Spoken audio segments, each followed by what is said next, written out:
Ces indices boursiers sont au bord du gouffre. Bonjour, dans cette vidéo nous allons analyser les principaux indices boursiers. Ils sont au bord du gouffre, mais rassurez-vous, pour l'instant, ça reste un repli en ordre. Néanmoins, il va falloir surveiller parce que ça pourrait se transformer en quelque chose de plus sérieux. Donc écoutez bien, je vais vous montrer comment vous ferez pour détecter que la baisse est terminée. Allez, on commence après ça. Tout d'abord, je rappelle que cette analyse est mon analyse, ce n'est pas un conseil d'achat ou de vente. J'effectue cette analyse à partir de mes indicateurs. Ne prenez pas ça comme un conseil, faites vos propres recherches et investissez en conscience en fonction de votre objectif d'investissement. Vous êtes sur la chaîne Trading Attitude, la seule chaîne bourse et crypto sans blabla qui vous aide à devenir indépendant en trading en maîtrisant l'analyse technique. Si vous êtes nouveau ici, abonnez-vous pour ne rien rater. Tout d'abord, le CAC 40. Alors le CAC 40 en daily, j'avais tourné une vidéo le 8 et je vous avais annoncé que la fête était terminée. Et ça s'est vérifié après, malgré un rebond qui aurait pu avoir le 15 avril, donc hier, avec cette bougie qui est montée jusque là et puis qui est redescendue. Et elle a terminé rouge avec une longue mèche au-dessus. Et puis aujourd'hui, un gap baissier à l'ouverture. Seule consolation, la clôture est au-dessus de l'ouverture. Du côté des FTAble, on voit que on est en sell zone avec du momentum là, c'est la partie rouge foncé. Sur les FTAble 4 et 5, on s'est décroché d'enveloppe supérieure. Le 4 passe en sell zone et le 5 a un petit peu de retard. Les cours surfent en dessous de l'asset rouge, ils clôturent au-dessous de l'asset rouge et maintenant ils sont en dessous de l'asset bleu. Si on considère que l'asset rouge va continuer linéairement, c'est-à-dire à peu près comme ça, si on trace une ligne de tendance et une autre ici, la baisse sera terminée quand on va casser ces lignes de tendance et puis quand on cassera la courbe supérieure de l'asset. Un peu comme ici ou ici. Voilà, c'est toujours bien de regarder dans le passé ce qui s'est passé. Donc les cours devront repasser au-dessus de l'asset rouge, puis au-dessus de l'asset bleu. Et les FTAble devront repasser en safe zone. Bon, pour l'instant, ce n'est pas le cas. Donc tant qu'on va rester en dessous des deux assets, tant qu'on sera en sell zone et tant qu'on restera sous cette droite par exemple, eh bien on sera toujours en tendance baissière. Si jamais on venait à casser, on pourrait casser soit franchement, par exemple comme ça, soit plus mollassonnement, voilà. Mais déjà on aurait une dérive latérale qui enrayerait la baisse. Bon, si on regarde les cours, on voit qu'on est très haut, il est normal qu'on consolide, c'est même sain. Et si on trace une sorte de ligne de croissance à long terme, on pourrait redescendre jusqu'à cette ligne. Ça serait pas étonnant. Ce qui sauve un peu le CAC 40, et c'est aussi que Total monté. Bon, là, Total a fait un gap baissier avec une forte bougie rouge qui, heureusement, s'est terminée sur ses plus hauts à la fin de la séance. Et donc, on a l'explication de notre gap baissier sur le CAC 40. Regardons un peu L'Oréal. L'Oréal est toujours en baisse, donc ça aide pas. LVMH, idem en baisse. Passons maintenant au DAX. Donc le DAX est aussi en repli ordonné, et là c'est encore plus facile car il nous fait une belle résistance oblique. Donc tant qu'on n'a pas clôturé une ou deux bougies au-dessus de cette ligne de résistance, la baisse ne sera pas enrayée. Pour l'instant, le FTAble 5 est toujours en hausse. Et vous voyez que les inversions peuvent prendre du temps. Là, le FTAble s'est arrondi. Il a pris plusieurs mois pour s'arrondir. Il n'y a qu'en 2020 où ça s'est passé beaucoup plus vite. Alors c'est pareil pour le CAC 40. En 2020, il a passé très peu de temps à s'arrondir. On est tout de suite entré en sell zone et très vite. Les cours ont surfé très rapidement avec une pente négative très forte sous les assets. Et la baisse a été terminée quand on a cassé petit à petit toutes les lignes de l'asset pour se retrouver au-dessus. avec, là, cette fois-ci, une inversion du FTA Ball, mais dans l'autre sens, vers la hausse. Donc on pourrait avoir une correction de ce type-là avec une remontée, ou un peu plus forte comme ici, et une remontée. On n'est pas encore dans une situation de crack comme ici. Et on pourrait aussi faire une correction comme ça, avec une chute, par exemple peut-être demain une nouvelle bougie rouge, une remontée, une rechute et un rebond final. Si on passe en 1 heure, on voit qu'on est bien en tendance baissière avec des corrections de la tendance baissière, c'est-à-dire des petites hausses, puis les cours rechutent. Donc chaque fois, si vous faites du trading intraday ou du swing trading mais en intraday, chaque fois qu'on casse les supports haussiers, là, c'était une occasion de vente. Ici, bon là la bougie était très forte, très rapide.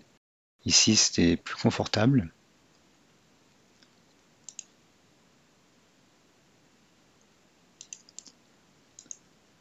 Là, là aussi.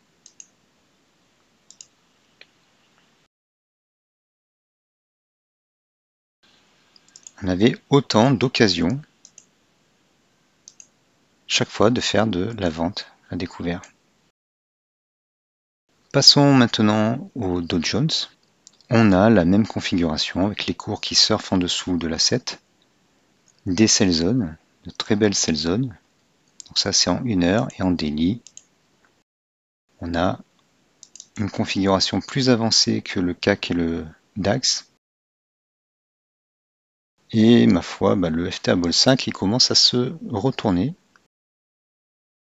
On est très haut, FTA Ball 5 est très haut, donc il n'y a pas encore péril dans la demeure. Ça deviendrait sérieux s'il se rapprochait du zéro, comme il a fait ici. Mais on pourrait avoir, comme on le voit, ce qui s'est passé en 2022, des zigzags, de grands zigzags. Et c'est pas parce qu'il y a des fluctuations comme ça qu'on n'est plus en tendance baissière. En 2022, là, on était en tendance baissière tout le long. Donc on pourrait faire pareil, on pourrait remonter, même peut-être demain, remonter, puis redescendre, etc. Et tant que nos FTA Balls ne sont pas tous en safe zone, on ne reviendra pas sur une période de hausse franche comme ici. Passons au Nasdaq. Donc on a une configuration identique au CAC, entre le CAC 40 et le DAX, un peu moins grave que le CAC 40. Mais sinon, on a le même pattern, des retournements, sell zone, on commence à passer sous la 7. Mais clairement, pour l'instant, le Nasdaq fait de la résistance. Alors ce n'est pas le cas de l'or. L'or continue de monter. On avait fait vendredi une bougie avec une très forte mèche supérieure. On avait fait plus 3% par rapport à la veille, puis les cours étaient retombés. Et la force du mouvement a continué et on se rapproche de ce plus haut historique. Donc je répète, investir sur de l'or physique à ce prix-là, c'est peut-être un peu trop élevé, mais vous pouvez profiter des mouvements en 1 heure. On a une tendance assez sage là. Et la journée de cette fameuse bougie avec une longue mèche supérieure ont été très profitables. Là on voit qu'il y a des creux et des nouveaux départs haussiers. Là on en a un autre et là on en a un autre. Et chaque fois ça coïncide avec un passage en safe zone. Et aussi des breaks au-dessus des résistances. Par exemple là. Là. Quand on a identifié une tendance haussière, c'est du gâteau d'en profiter. Chaque fois qu'il y a des breaks, on peut en profiter. Même là, il y a un break. Sinon, on peut prendre ça.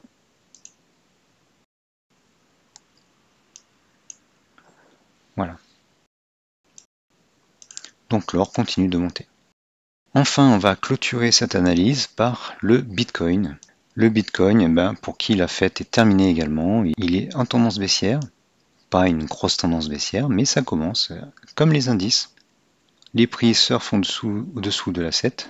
Bon, ils surfent pas fortement, ils sont pas éloignés de l'A7, mais ils clôturent. On a 3 bougies qui ont clôturé, même si la séance d'aujourd'hui n'est pas terminée, sous l'A7.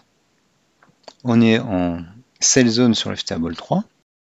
Et rappelez-vous, c'est ce qui m'a permis de vous dire que la fête était terminée. Donc tant qu'on est en sell zone, on n'aura pas de nouvelles tendances haussières comme on a connu ces derniers temps. On pouvait aussi voir un nouveau canal, soit un range, soit un canal légèrement baissier. Là, on voit que les deux droites là sont symétriques. Si je m'appuie sur la mèche inférieure de cette bougie, ah non, pas tout à fait. J'avais raté celle-ci. Voilà, donc on a une sorte de range de canal baissier. Je vais vérifier là. Ouais. Donc on s'est rapproché aujourd'hui du bas de ce canal. Et donc on va soit rebondir dessus, et si on n'a pas de chance, eh bien on va transpercer le support pour entrer dans une tendance baissière un peu plus importante. Logiquement, moi je vois mal les cours continuer tout droit là. Logiquement, ça devrait rebondir un petit peu. Et après, s'il n'y a rien de fondamental qui change, on devrait continuer la petite correction et éventuellement redescendre. Donc tout ça, ça doit se surveiller jour après jour, même heure après heure sur le Bitcoin.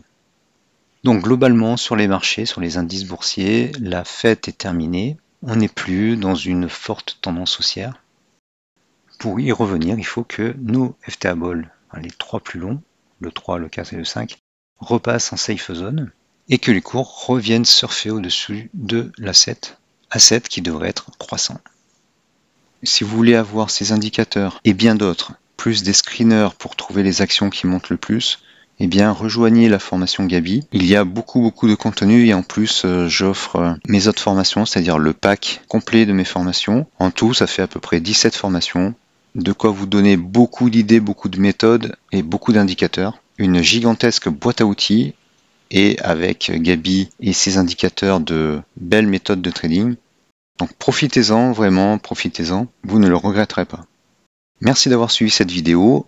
Enfoncez le pouce bleu, partagez la vidéo, laissez un commentaire même si c'est pour rien dire. Abonnez-vous. Merci et à bientôt.